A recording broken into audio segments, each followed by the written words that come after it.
Hi guys আহিবলগীয়া ADRE SI DME মানে সকলোৰে অসম কম্পিটিটিভ এক্সামৰ কাৰণে সকলোৰে ইম্পৰ্টেণ্ট টপিক এটা আজি আমি লৈ আহিছোঁ। সেইটো হৈছে অসম সাহিত্য সভা।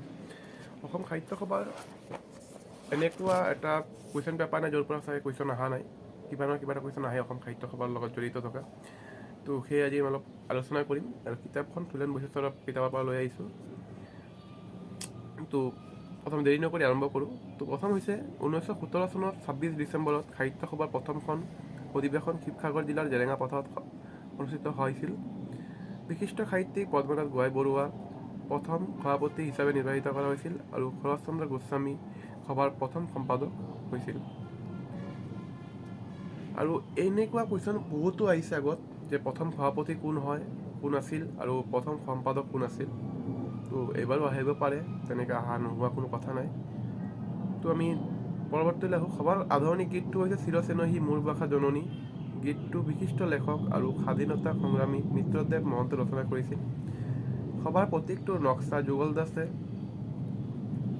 কৰিছিল। সভাৰ মুখ্য কাৰ্যালয় যোৰহাটৰ চন্দ্ৰকান্ত সন্দিকৈ ভৱনত অৱস্থিত। সভাৰ অসম সাহিত্য সভা পত্ৰিকা নামৰ মুখপত্ৰখন 1927 চনত প্ৰথম প্ৰকাশিত হৈছিল। সভাৰ শতবাৰ্ষিকী উদযাপন 2017 চনৰ ইয়াৰ প্ৰথম অধিৱেশনত স্থান অৰ্থাৎ শিৱসাগৰৰ জেৰেঙা পথাৰত অনুষ্ঠিত হৈছিল। এই উপলক্ষে সাহিত্যলৈ আগবঢ়োৱা অৱদানৰ বাবে বিশিষ্ট সাহিত্যিক নমিতা গোখলেক সভাই শতবাৰ্ষিকী ৰাষ্ট্ৰীয় বঁটা প্ৰদান কৰে। এইটো এটা ইম্পৰ্টেণ্ট প্ৰশ্ন আহিব পাৰে যে অসম সাহিত্য সভাৰ শতবাৰ্ষিকী অধিৱেশনত ৰাষ্ট্ৰীয় বঁটা কাক প্ৰদান কৰা হৈছিল।